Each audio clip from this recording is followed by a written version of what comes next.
This is CGTN, China Global Television Network.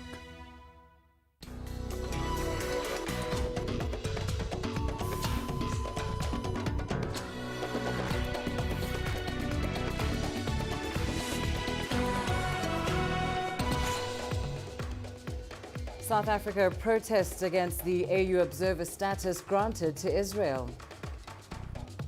Africa's legendary runners are gearing up for tomorrow's races as athletics begins at the Tokyo Olympics. And strategic talks between the U.S. and Russia expected to ease tensions between the world's largest nuclear powers. Hello and a very warm welcome to Africa Live on CGTN. I'm Lindy Mtongana in Nairobi. In your top story this hour, South Africa has objected to last week's decision by the African Union Commission to grant Israel official observer status at the Continental Organization. The AU handed Israel the observer status on Thursday in a move the two parties believe will enable Israel to help the AU battle the coronavirus pandemic and terrorism on the continent. Well, for more on this now, let's bring in CGTN's Angelo Coppola in Johannesburg, as well as Tembisa Fakude, a senior research fellow at Africa-Asia Dialogues. Let's start with you, Angelo. South Africa, of course, has not minced its words in response to this decision by the AU Commission, calling it incomprehensible, saying that it is appalled and shocked. Tell us more about South Africa's objection and whether or not the country has formally raised this matter with the AU Commission.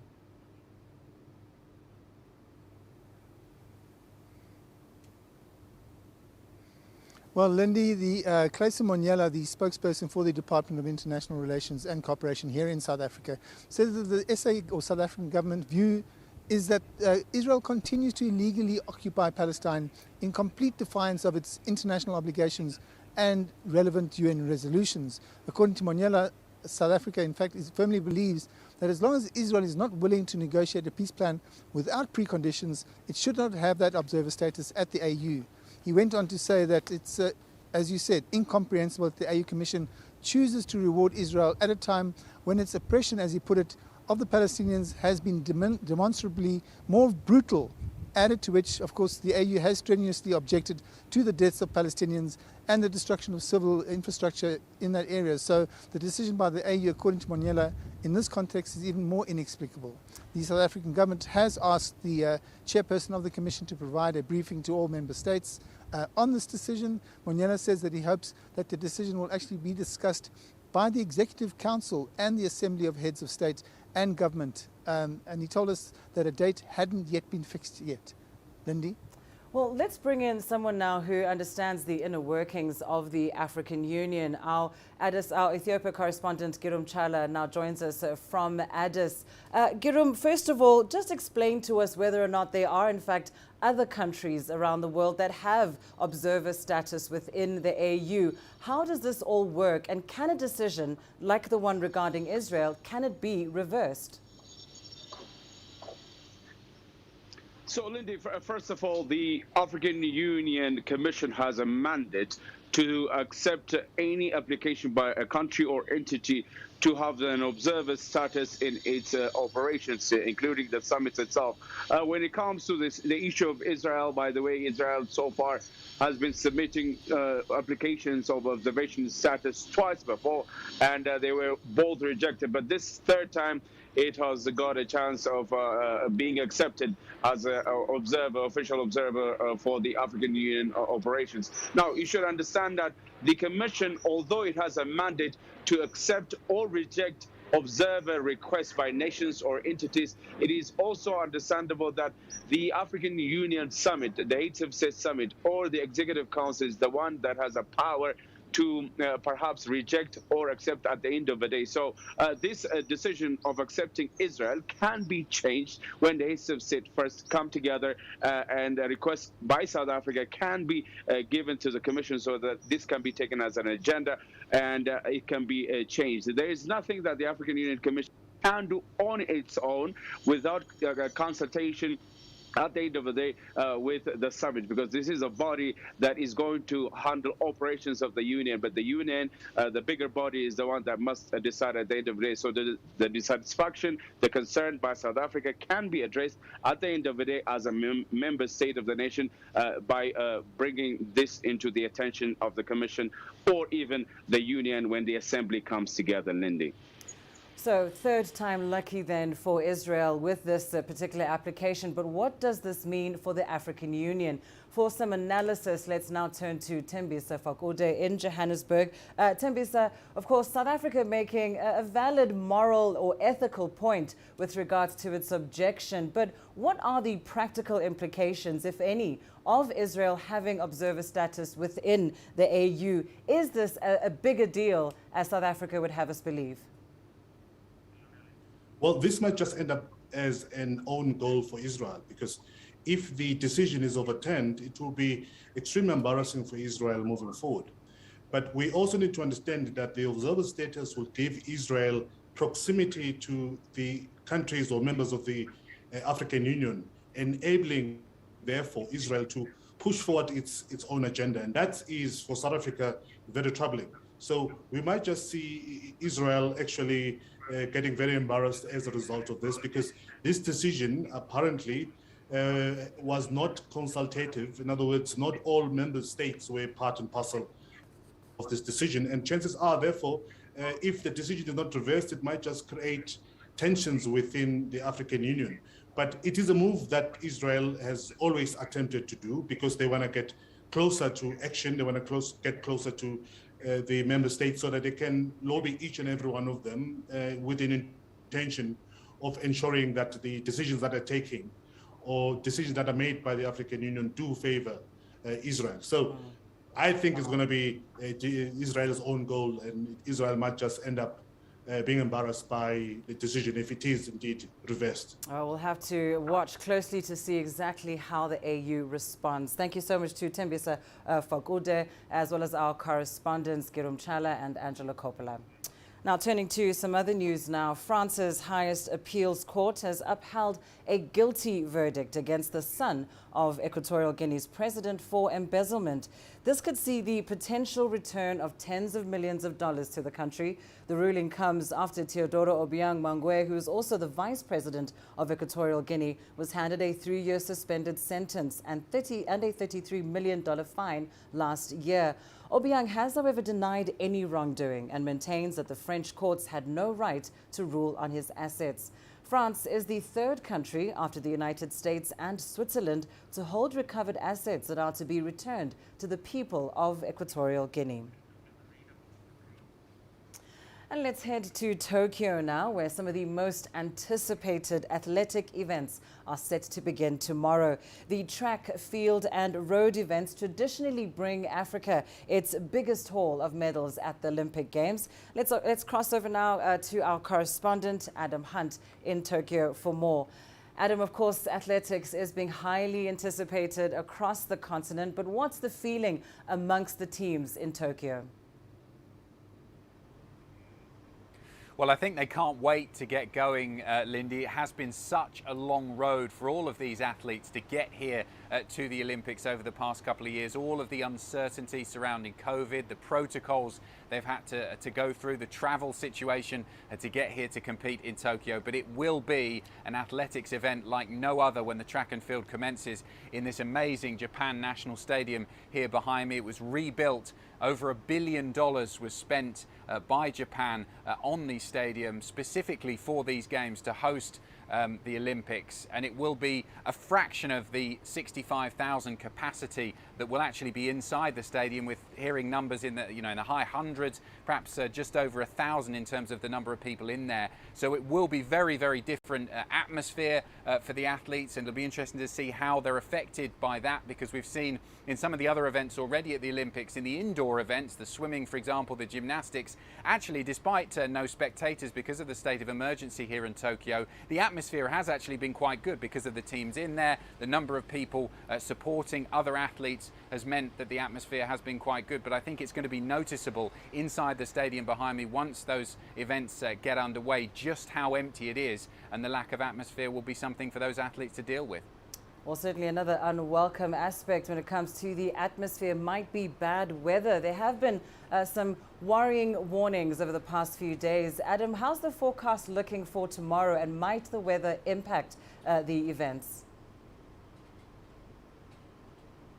Well, thankfully, the tropical storm that was called Hepatitis that hit this part of Japan over the last couple of days, most of that bad weather has moved through, which brought storms, wind and rain that made it quite difficult for the events a couple of days ago. A few had to be delayed from the weekend into Monday and Tuesday, but that's passed through. But what has returned is the really hot and humid conditions that we've had here in Tokyo. Unseasonably warm temperatures, really well over 30 degrees. It's going to be around 30 and 100 degrees Fahrenheit inside the stadium once those athletics events and the track and field begin tomorrow. So that's going to be something that the athletes are going to have to deal with. And we've seen how that's impacted the athletes in other sports. The tennis, for example, Ash Barty losing in the women's singles first round, the Wimbledon champion, the world #1 as well, saying afterwards that the heat was just oppressive, so difficult for her to deal with. Novak Djokovic, another tennis player, discussing that. The cyclist a couple of days ago speaking about the heat. IOC officials have referred to it in press conferences over the last day or so, saying they're doing what they can, providing water and ice to the athletes, but it's going to be a factor, and it'll be interesting to see how it affects the athletes that take to this stadium behind me tomorrow and for the coming days. And of course, on top of that, athletes are also having to contend with the coronavirus pandemic. We know, of course, the Olympic Committee is doing everything it can to keep cases under control. But how is this pandemic affecting the athletes? Yeah, Lindy, the COVID situation actually for the last few days had really bubbled under the surface. After all of those protests we saw in the lead up to the Games, it wasn't really grabbing the headlines, the numbers, I think also because of some of the other things that were taking place, the Simone Biles situation in the gymnastics, and the focus really had been more on the sport over the last 2 days or so. But COVID has reared its head in the last 24 hours. Very high numbers both inside the bubble and outside. Just to give you the latest figures, we've had 24 new cases inside what's being called the bubble by the IOC. So that's people connected with the Games, the athletes, the coaches, the delegates, the media like us.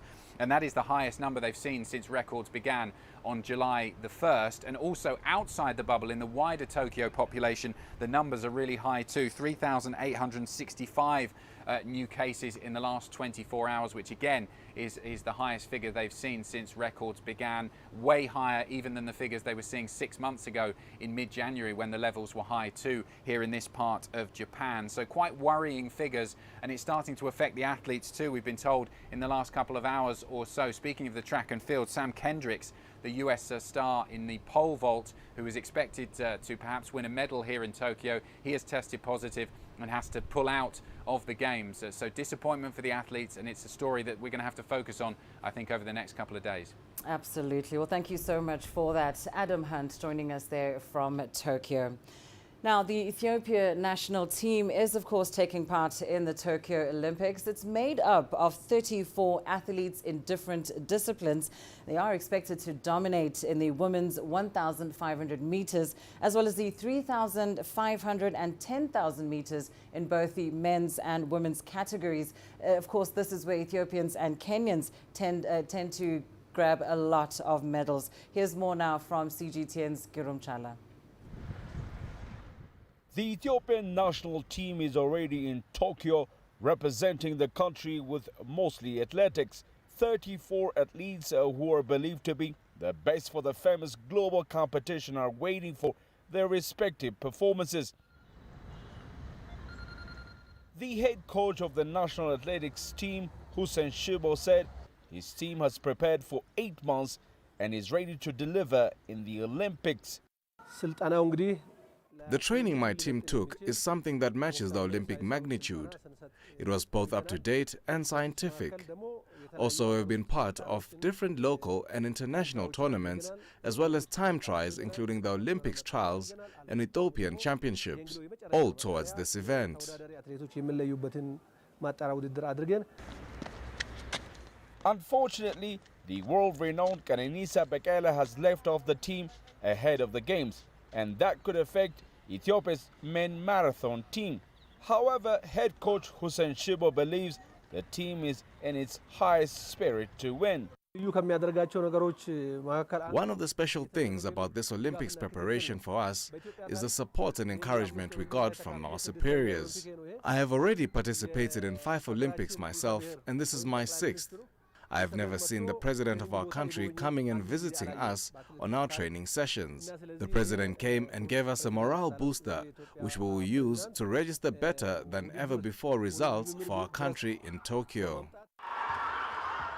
Already, Ethiopia's world taekwondo contestant has received a diploma beating the host Japan. That is the first Olympics best result in history. It's the weekend that the Ethiopian team is eyeing on to earn medals out of the different athletics tournaments after, of course, passing the upcoming qualifying competitions. Many also expect a tough competition between Ethiopian and Kenyan athletes for dominance in the world's most prestigious sports event. Group Tala CGTN, Addis Ababa, Ethiopia. Well, turning to international news now, the U.S. and Russia have held talks on strategic stability in Switzerland to ease tensions between the world's largest nuclear weapons powers. The closed-door meeting was led by the U.S. Deputy Secretary of State, Wendy Sherman, and Russian Deputy Foreign Minister Sergei Ryabkov.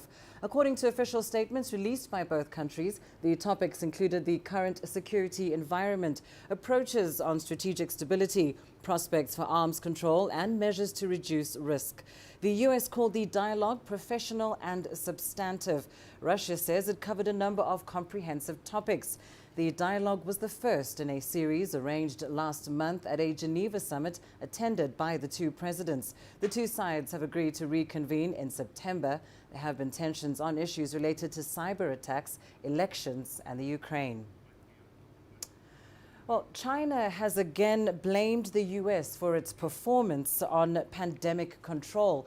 At a daily press conference, Chinese Foreign Ministry spokesperson Zhao Lijian said the U.S. has committed 3 sins. First, it is a country where the virus spreads. The U.S. has the world's leading medical technology, but about 35 million people in the country have been infected and more than 610,000 people lost their lives. Second, the U.S. has been covering up facts. Research from Washington University shows the number of new infections may be as high as 65 million, with 900,000 deaths, much higher than official statistics. Third, the U.S. is conducting terrorism on origin tracing. Since the U.S. began calling the virus the China virus, there has been rising anti-Asian sentiment across the country and also other Western countries. Many Asian people have been subjected to discrimination, oppression, and even personal safety. Zhao Lijian added that 3 sins are just the tip of the iceberg for the United States to engage in political manipulation through the epidemic. Well, Nigerian diplomat Usman Seriki has denounced what he's termed a blame game between nations on the origins of the COVID-19 pandemic. He says that investigations by the World Health Organization should be conclusive on the matter, as it is a global authority. Seriki reiterated that the only appropriate response to the pandemic is solidarity and cooperation. A very highly respected team of scientists were sent to China. They were given access to the laboratories, to the fish market, and other places where their reports have been submitted to the World Health Organization. That should be the basis of discussion. But to insist now that the outbreak must be attributed to a country is actually to fall under conspiracy theories. And conspiracy theories are very dangerous grounds on which governments should formulate policies. Because China today, virtually all over the world, the footprint of China is there. And to reduce China to a non-entity or insignificance will not happen.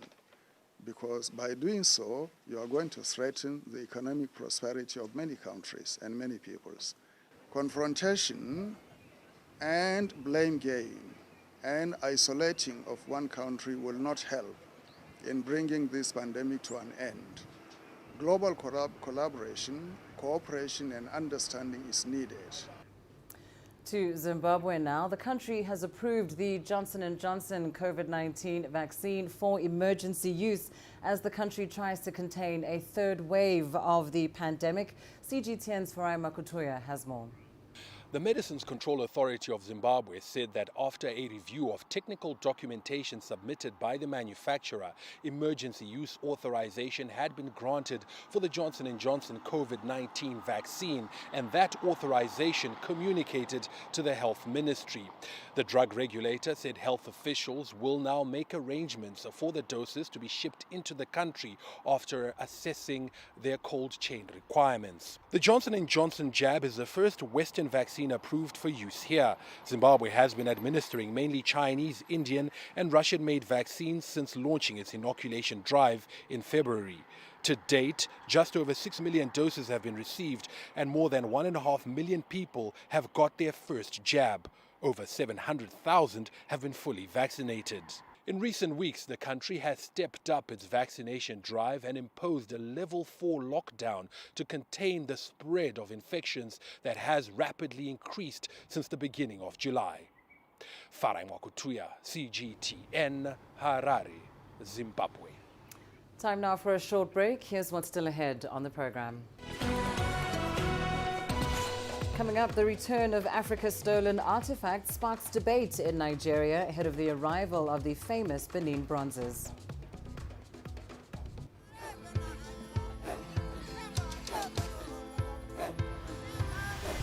Africa is a continent of diversity, with varied climates and enchanting geography, and a people so distinct, but with a shared enduring spirit. We are at the heart of the continent to bring you the untold stories. Let's have a look. We celebrate Africa as it shapes its own destiny.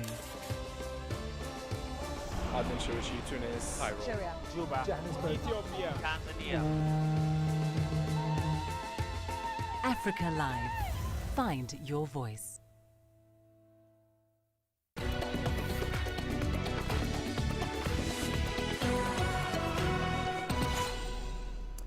Welcome back. Uganda wants all cars, motorcycles and water vessels fitted with digital trackers for security reasons. But motorists have challenged the plan, saying it violates their right to privacy.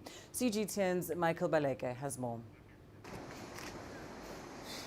Anthony Walusimbi runs a vehicle tracking company.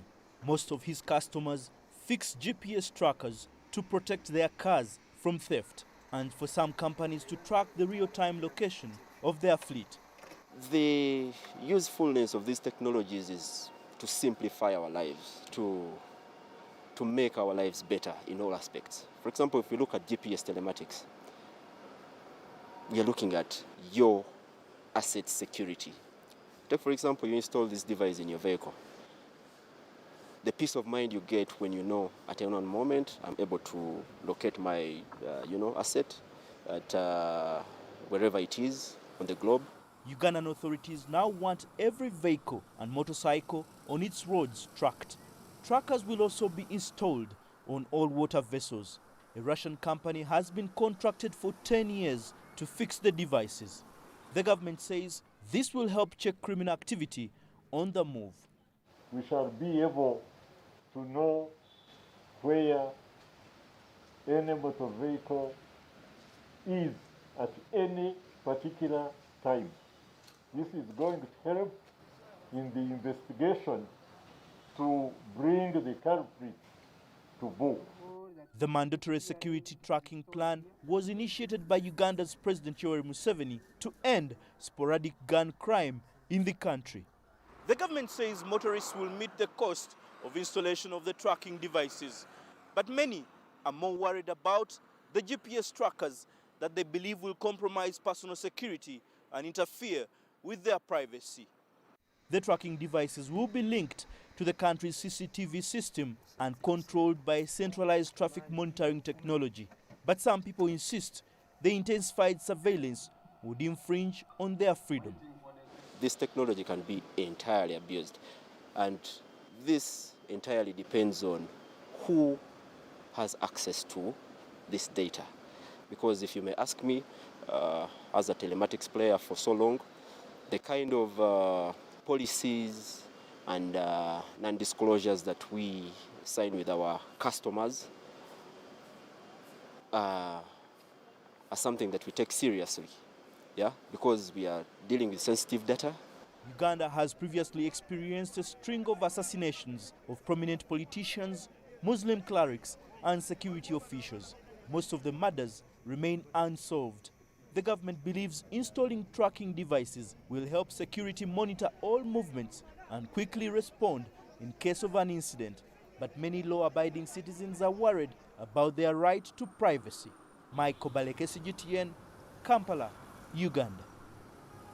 Over the past week, Egypt and Belgium have been discussing how to combat the smuggling of antiquities. The issue has also sparked debate in Nigeria, which is expecting the return of over 1,000 stolen artifacts next year, including the famous Benin bronzes. Here's CGTN's Deji Badmus with more. The artifacts were stolen when British forces conducted an expedition in 1897 on the Benin Kingdom, in what is today Edo State in southern Nigeria. A substantial number of the artifacts were sold to museums in Germany. After years of pressure and negotiation, Germany has decided to return the artifacts. We also agreed to have a definite timeline for the repatriation of the artifacts because Nigeria is tired of an indefinite timeline. Thereafter, it was resolved that the agreement on the repatriation should be signed latest by December this year, and that the repatriation should be concluded by August 2022. There are questions as to whether Nigeria has the museum standard and manpower required to keep and maintain the artifacts. This prominent Nigerian art collector thinks the country does not. We need to interrogate ourselves and find out what we can do to prepare to receive the works. For instance, we don't have thermolucence dating machines in Nigeria. We don't have carbon dating machines in Nigeria. And then when people bring works to Nigeria and they tell us this work is 5 million years, we believe them. The government says it has the capacity to receive and store the works, and that the museum is already in the works as part of the agreement for the return of the artifacts. We had the local technology to preserve, but this is without, prejudice to the fact that the government is working in partnership with many organizations to provide museum infrastructure. So we have our curators, our documentation officers, our exhibition officers, our archaeologists, our ethnographers. All these technical teams are there to identify any artifacts. Most of the artifacts being returned are the famous Benin bronzes. Apart from their cultural and religious significance, they are a huge draw for tourists. These artifacts are so cherished all over the world, and we realize that if they are returned to Nigeria and properly exhibited within and outside the country, under our control, they stand to increase the influx of tourists to our nation and also earn us good money. Nigeria has already taken delivery of a number of its stolen artifacts from other countries and sources, but the ones being inspected from Germany will be the largest numbers so far. There is a raging debate in the country over who should be in custody of the artifacts when they're eventually returned, but the central government has made it clear it will be responsible for them. Deji Badmus, CGTN, Lagos, Nigeria. The Ethiopian government has criticized the international community for its silence over attacks by TPLF forces, as well as the blocking of aid in the Tigray region. The government says the TPLF violating a unilateral ceasefire has caused a further escalation of the humanitarian situation. This unilateral humanitarian ceasefire was enacted by the government solely intended to enable humanitarian assistance for farmers to utilize the rainy season. However, the TPLF have outright rejected the ceasefire, and this has been made public, and rather pushed the people of the region into further risk. Following the government ceasefire, TPLF have continued with their belligerence and fatalistic approach of encroachment into other regions. So it's not something that has remained contained within the Tigray region, but this encroachment has gone further into the Amhara and Afar regions. So a clear double standard seems to be at play in the silence towards TPLF's harassment and overt belligerence. Many that were echoing the well-being of Tigrayans in the region are now mute when the TPLF is blocking aid.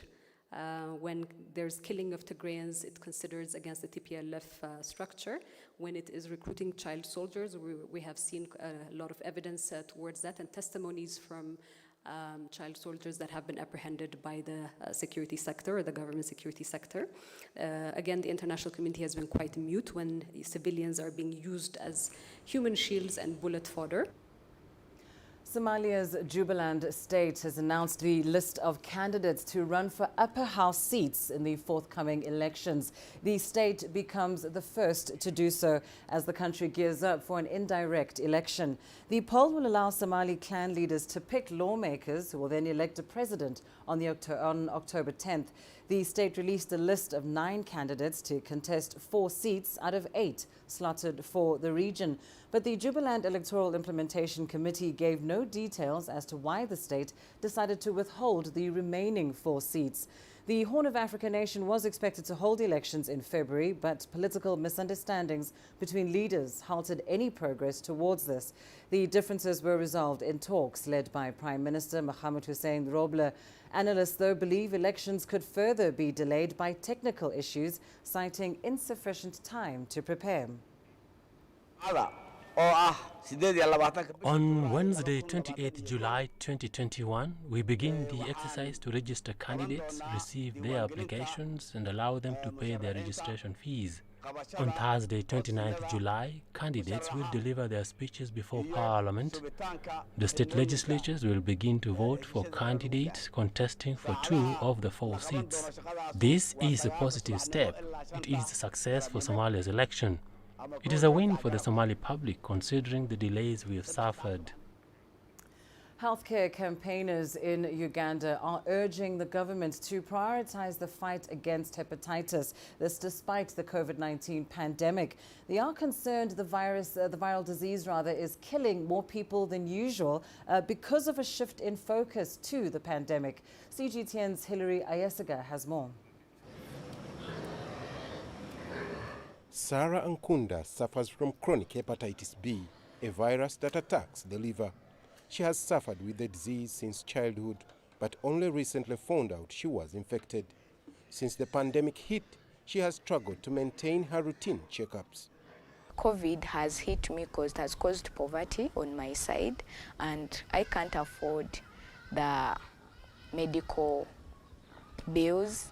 I can't afford the the yearly checkups. A 42-day lockdown and the suspended public transport has further complicated matters, not just for Sarah, but other patients as well. According to figures from the World Health Organization, 550 people in Africa die from the disease every day. Health workers are now worried this figure could go up because of limited access to health care. Hepatitis is a viral disease which spreads through blood and bodily fluids, requiring treatment and monitoring. Doctors are also worried that if patients are not given proper care, they could get cancer of the liver. You'll start facing symptoms like vomiting, abdominal distension, dark-colored urine, and itching of the skin. These symptoms will only come when the disease has progressed and it is poorly managed. Doctors and activists are calling on the government to ease restrictions for patients seeking treatment for hepatitis B and also extend specialized care services to their homes. We are saying that hepatitis can't wait even for COVID, because the fact that there is a pandemic doesn't mean that hepatitis is no longer there. It is only meaning that it is getting worse, and it is worsening each day and each night. So we are saying it can't wait for decisions to be made. It can't wait for more domestic funding. But for now, patients like Nkunda will have to wait a little longer as government battles the pandemic which it says has increased the burden on the country's health system. Hilary Yesiga, CGTN, Kampala, Uganda. Africa is the nexus of enterprise, and global business will tell you why it matters. From the mega investment projects to multi-billion-dollar mergers and acquisitions. Africa today collects, just in terms of revenues from taxes alone, $545 billion a year. If you take 10% of that and you devote it to the energy sector, problem solved. All this on Global Business, weekdays at this time on CGTN.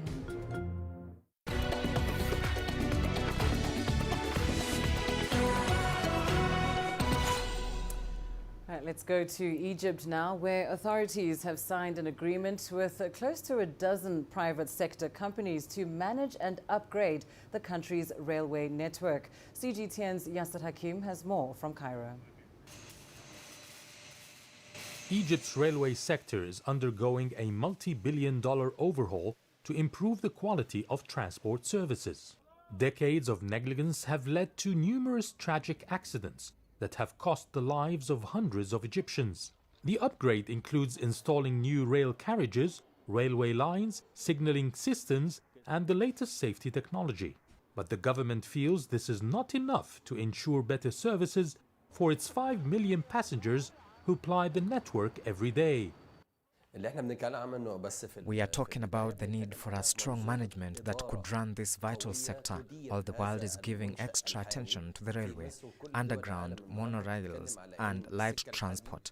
I believe the failure of the current system here is due to the low-skilled human element and bad management. It's these reasons that have made the government turn to the private sector to manage the rail network. Almost a dozen local companies have been tasked with managing the traditional railway system, as well as the newly introduced electric train, the high-speed trains, trams, and monorails. Despite the decision being unpopular with the public, authorities have assured that all the railway and underground transport is not being privatized and will still be owned by the state. I fear the private companies will raise the ticket prices. For example, the prices for tickets on the new Spanish and Russian carriages or first class is 100 Egyptian pounds a ticket, which at the moment is expensive. Imagine the price when it's privatized. Same for all tickets. I think it will be a success and people need this. It's also facilitating quicker transportation for people. Train services are slowly improving and the passengers feel safer now and can see the continuous upgrade in the transport system. Experts say the management companies have a tough mission in their hands to run the crucial transport service.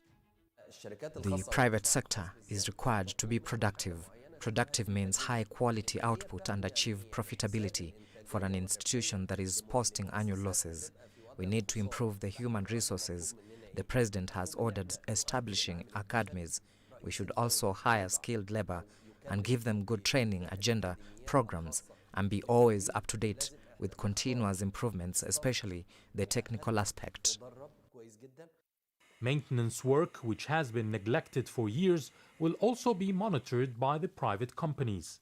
The government hopes the partnership will cut down on accidents in the railway sector and turn it into a profitable industry.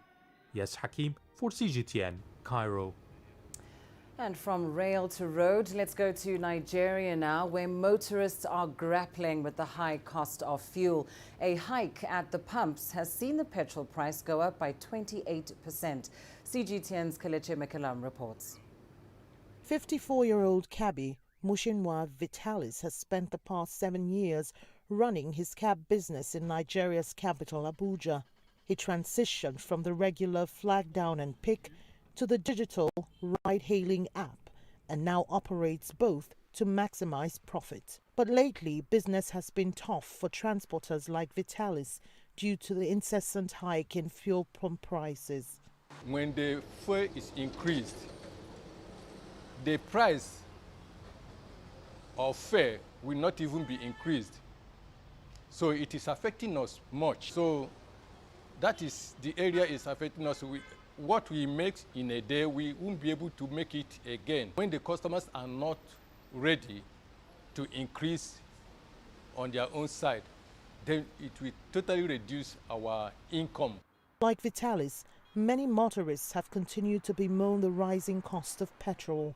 A report from the Bureau of Statistics shows the cost of a litre of petrol in Nigeria surged by 82.5% year-on-year in June of 2021.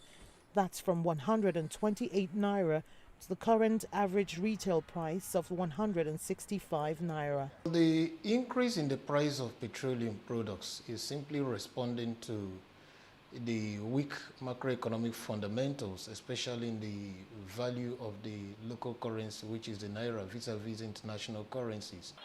Government sources put Nigeria's petrol consumption at 50 to 60 million litres daily. That's notwithstanding the reduced economic activities triggered by the COVID-19 induced slowdown and insecurity.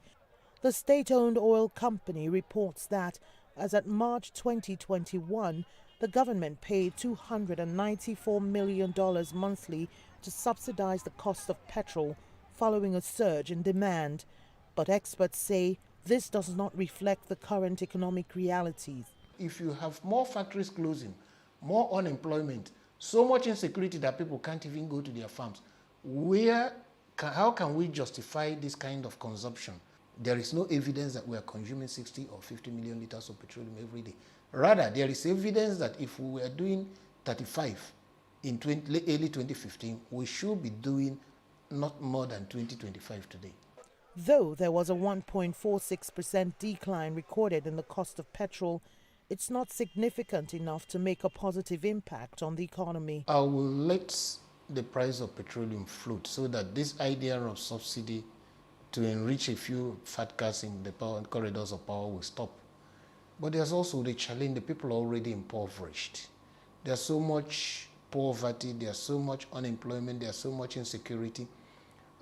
This will happen when we have a discerning government. Nigeria is Africa's biggest oil producer and sixth largest in the world, yet it spends heavily on fuel importation. Its refineries are dated and do not function at optimum capacity. Experts are calling for an end to the subsidy regime and monies directed into rebuilding the nation's refineries. Kelechi Emekalam, CGTN Abuja, Nigeria. Let's go to South Africa now. The government is expected to inject $2.4 billion into the economy to support businesses and individuals who were affected by the recent unrest in the country. CGTN's Angela Coppola has that story. The damage was extensive in several areas, and businesses looking to rebuild have turned to their insurers for claims to be processed and paid. South African state-owned insurer Sasria will settle valid claims for damage caused by public violence, strikes, riot and unrest. But I think one mustn't underestimate the psychological impact. The nature of the violence, the manner in which it escalated within 2 or 3 days, and the fact that the malls were in the first line of attack. It has been quite a emotional and psychological impact on the industry as a whole. The damage to the country's economy was also significant. I think the vulnerability displayed through these attacks, as well as the actual quantum and reach of 40 billion plus damage and all of that unemployment, brought to a head all of the, I suppose, cracks in the foundation of the country from an economic, political, and I suppose social perspective. The situation in several damaged shopping malls in KwaZulu-Natal is complicated by additional criminal activity. We've had incidences of the construction mafia that have now invaded these sites and demanding payment. So, that puts a whole new spin on whether you want to actually redevelop. And not forgetting that it is a quite complex situation where a lot of these property owners have huge bonds that they've taken from banks to build these shopping centers. So it's not something you can just, dust your hands off and leave. Foreign investors that are invested or thinking about getting involved in South African businesses understand the risks and rewards. We've actually had a couple of conversations in the last week with some international buyers, and most are seeing it as an isolated event. I think the $1 million is, where to from here and what does the next couple of weeks look like? Is it a downward spiral, or is there going to be hopefully a little bit of a recovery and governments putting some fundamental interventions in place? Economists have begun to quantify the damage to the country's economic growth. So we try to get a sense just of the reduction in economic activity before you look at the damage to assets. And we estimated that to be 40 basis points impact on the growth. So our base case scenario was for growth around 2.7%. That has since fallen to 2.3%. The country was struggling to emerge from a recession before COVID struck, and then the arson and looting occurred in the country's two major economic hubs. It set the country back and will require all hands on deck to restart the economy. I'm Angelo Coppola for CGTN in Johannesburg, South Africa.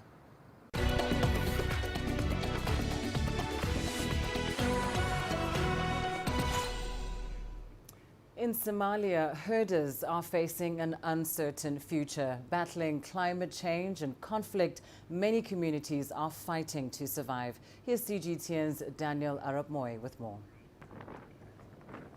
Herders in Somalia are facing multiple crises.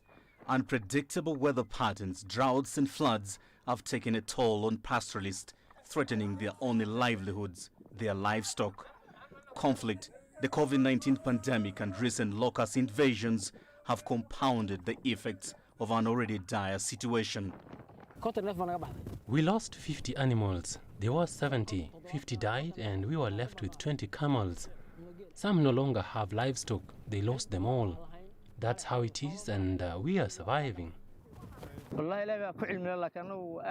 Only God knows, but we wonder whether our way of life is in danger. If the droughts continue and the animals get fewer, then this way of life is in real danger. That is our fear. Herds are dwindling as pasture for the animals become harder to find. Somalia is located in East Africa, the Horn of Africa, that is known to be, in terms of global warming, 2.5 times faster than the rest of the world. This has brought extreme weather events. These extreme weather events due to global warming, climate change, are droughts, floods, cyclones. Recovery for the communities is becoming more difficult to envision. The climate change combination has been worsened by an exceptional situation of coronavirus. When coronavirus came, the first consequence was the closure of the borders. And Somalia depends a lot in terms of import of goods, but also exporting livestock to the Arab. According to the United Nations, climate-related hazards in Somalia have increased threefold in the past decades. Conflict has led to the internal displacement of some 2.9 million people. The lives of many Somalis depend on humanitarian efforts to support them while they try to rebuild what has been lost.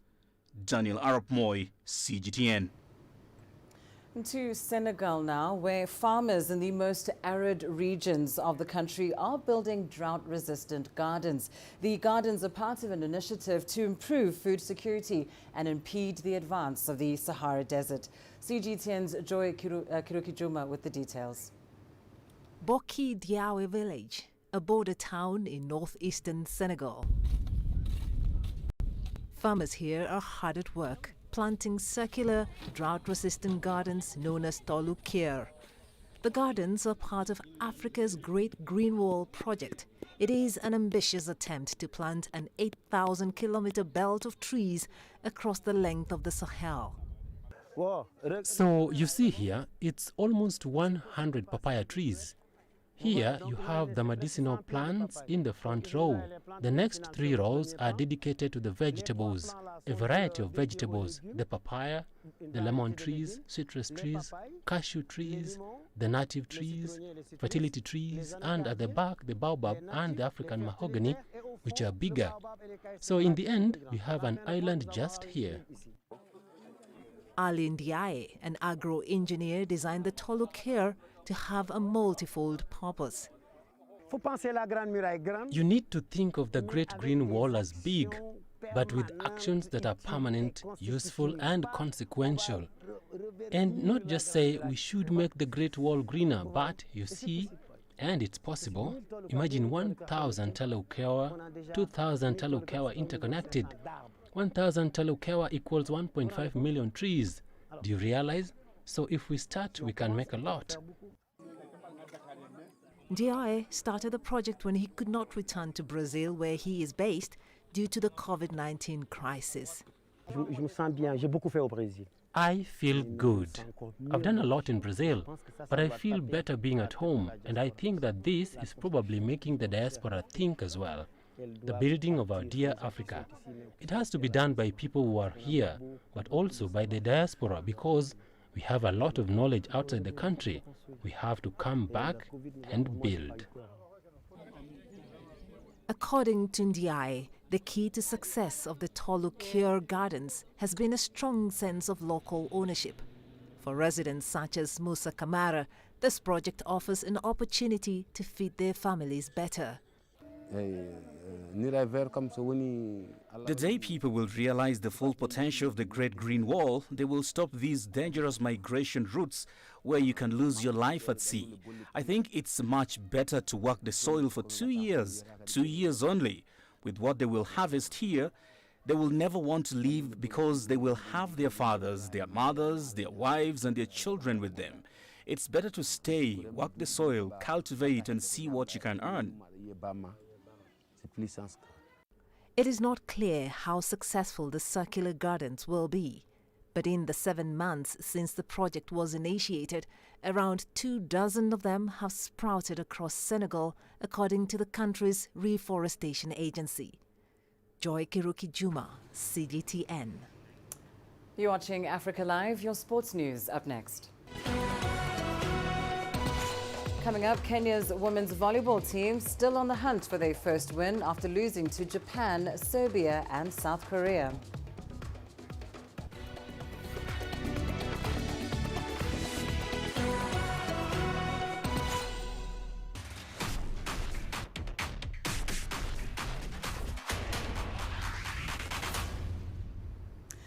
Let's go straight to the Olympics now, where Sheikh Cissé, the first Olympic gold medalist in the history of Côte d'Ivoire, has lost his 2016 title in taekwondo in the under 80 kilogram category. Cissé was eliminated by Moroccan Ashraf Mahboubi in the round of 16 in what was revenge for the 20-year-old Moroccan who had lost to Cissé at the 2019 Africa Games held in Rabat. Meanwhile, Ruth Bugby turned the Ivorian fans' disappointment into cheers as she claimed a bronze medal in the women's 67 kilogram and under category.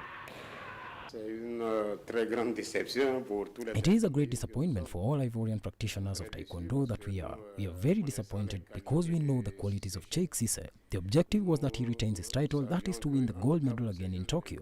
I think he missed a bit of luck. Another element could also explain his premature exit from the competition. Sheikh Cissé fights in the principal categories of less than 80 kilograms, but for the international competitions he has done lately, he fought in the higher category of minus 87 kilograms. And regarding the Olympic Games, he was already qualified in the minus 80 category. So it was absolutely necessary for him to return to this category at the risk of being disqualified. I think it is possible that the fact of losing some kilos quickly to come back to minus 80 kilograms weakened him a bit. I am really surprised